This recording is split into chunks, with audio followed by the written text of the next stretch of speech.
지난 7개월째 떨어지던 부동산 소비자 심리지수가 1월에는 올랐다는 발표가 있습니다. 국토연구원의 발표에 따르면 부동산 시장 전국 소비 심리지수가 지난해 12월 78에서 올해 1월 83.9로 올랐다 하고요. 부산도 75.7에서 80.2로 상승했다 하는데 이거는 이제 부동산 시장 소비자 심리조사였고 실제는 어떤지 한번 알아보겠습니다. 예, 이영래 대표 전화 연결되어 있습니다. 대표님 나와 계시죠? 안녕하십니까? 안녕하십니까? 네, 안녕하십니까? 예.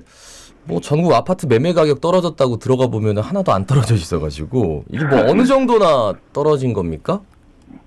네, 지금 부산의 집값도 지난해부터 이제 계속적으로 하락을 하고 있는데요. 네. 일단 지난주 기준으로 해서 이제 전국의 아파트 매매 가격은 마이너스 0.43%를 이제 기록을 했습니다. 예. 그리고 이제 전세 가격 같은 경우에도 마이너스 0.74%를 기록을 해서 실질적으로 43주 연속으로 지금 이제 전국 부동산 시장이 마이너스를 기록을 하고 있는 상태입니다. 그래서 이제 달라진 점이라고 하면은 그동안은 이제 지난 하반기부터 해서 하락폭이 이제 계속 커지면서 이제 떨어졌다라고 하면은 이번 조사에서는 이제 하락폭이 이제 줄어들었기 때문에 아무래도 이제 그동안 떨어진 집값에 대한 부분이 다시 회복하지 않을까라고 하는 기대감이 좀 크게 나타났다라고 할 수 있습니다. 예. 네, 그러면 이제 부산 같은 경우에 구군에 따라서 아파트 매매 가격 변동률 어떻게 되는지 좀 짚어주십시오. 네, 지금 이제 부산 같은 경우에도 보면은 이제 매매 가격이 마이너스 0.51%를 기록을 했고요. 예. 전세에서도 마이너스 0.79%를 이제 기록을 했는데, 지금 이제 집값이 떨어질 때 이제 전형적으로 나타나는 게 매매 가격보다 전세 가격이 더 크게 나타나고 있습니다. 그래서 이제 지금 같은 경우에는 아무래도 2020년도부터 2021년도까지 오른 가격에 대한 부담이 여전히 높은 상황에서 부산에 또 이제 입주하는 물량도 이제 작년에 이제 27,000여 세대 정도까지 됐었기 때문에 입주 아파트의 지금 전세 물량 해소가 상당히 더디게 나타나고 있습니다. 그래서 이제 이런 부분 때문에 지역별로도 보면은 기장이 마이너스 이제 1.01%를 이제 기록을 해서 가장 많이 하락을 했고요. 그리고 이제 다음으로 해운대가 마이너스 0.89%, 연제구가 마이너스 0.68% 순으로 나타나서 대부분의 지역에서 하락폭이 좀 크게 나타나고 있습니다. 예. 전세 가격 말씀하셔가지고 부산에 이제 전세 가격도 좀 많이 떨어졌다. 특히나 뭐 기장구, 남구, 연제구가 많이 떨어졌다 이런 얘기가 있는데 아무래도 입주 물량이 많아서일까요? 어떻습니까?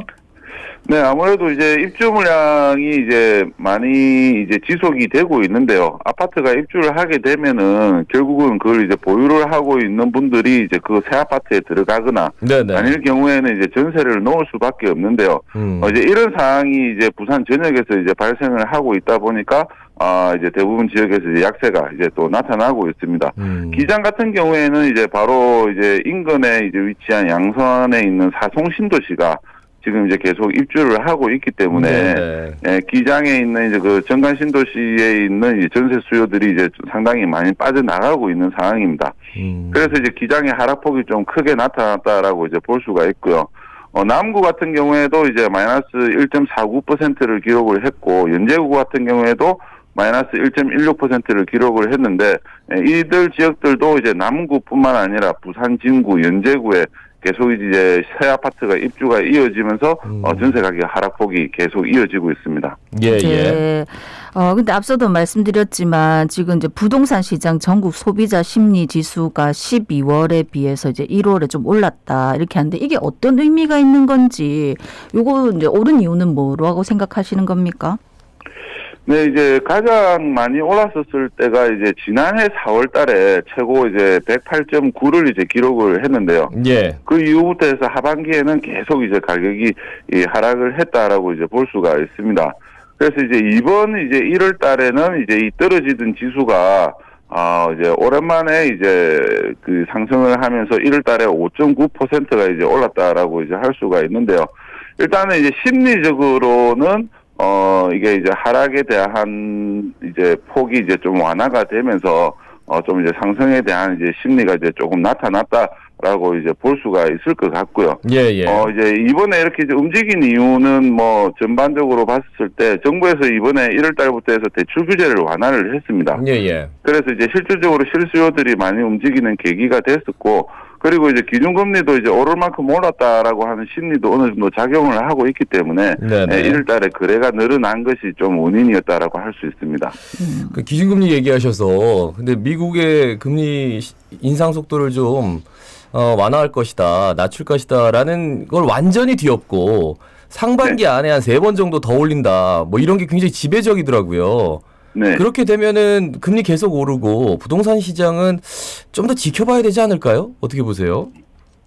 네, 지금 1월 달하고 2월 달 같은 경우에는 이제 거래량이 늘어난 이유가 이제 조금 전에 말씀드린 대로 이제 정부에서 이제 대출 규제를 하면서 이제 특례 보금자리로는 이제 도입을 했기 때문에 네. 이 대출을 갈아타려고 하거나 집을 구하려고 하는 실수요자들이 늘어나면서 이제 거래가 늘어난 것인데요. 네네. 이제 지금 이제 부산의 집값에는 이제 기준금리도 이제 상당히 많이 영향을 미치고 있기 때문에 예. 이게 이제 기존에는 이제 하반기에는 하락이 될 것이다라고 이렇게 이제 기대했던 이제 심리가 지금 다시 이제 요번에 미국의 소비자 물가 지수가 발표가 되면서 금리 인하 부분이 더 길어질 수 있겠다라고 하는 부분도 심리적으로 또 이제 악재로 작용을 한다라고 볼 수가 있을 것 같습니다. 그래서 이제 1월 달에 거래됐었던 이러한 이제 시장 분위기가 다시 이제 2월 말 이후로는 다시 좀 진정이 되지 않을까라고 이제 판단을 하고 있습니다. 그러면 지금 거래량이 좀 늘고 있고 이제 부동산 소비 심리 지수도 올라갔다 하는 걸로 봐서 이제 아파트 값이 바닥에 왔다는 신호인지 이게 아니면은 이게 일시적인 현상인지 궁금하네요. 네, 일단은 그 특례 보금자리론이 도입이 된 것이 이제 좀 결정적으로 이제 작용을 했다라고 이제 볼 수가 있는데요. 예. 이제 이 보금자리론 같은 경우에는 이제 1년간 한시적으로 40조 한도 내에서 이제 적용을 하는 거기 때문에 이제 뭐 금리도 낮고 그리고 이제 또 대출을 그동안 이제 DSR 적용 때문에 못했던 수요들이 이 단기간에 이제 움직였던 이제 현상이라고 이제 볼 수가 있을 것 같습니다. 그렇기 때문에 지금 이제 아직까지는 이제 이제 바닥에는 이제 이르르고 있는 상황이지만 하반기까지도 이제 시장은 이제 좀 계속적으로 약세를 이제 보일 것 같습니다. 그리고 이제 어느 정도 회복이 되는 시기는 내년 정도가 되지 않을까 싶습니다. 그러니까 경제 환경 자체가 좀 부동산에 좀 우호적이어야 되는데 전혀 그렇지 않은 상태에서 특례 보금자리론 이것 때문에 이제 단 일시적이 아닐까라고 이제 평가를 해주시는 거군요. 말씀 잘 들었습니다. 여기까지 듣겠습니다. 고맙습니다. 고맙습니다. 감사합니다. 네, 이영래 대표였습니다.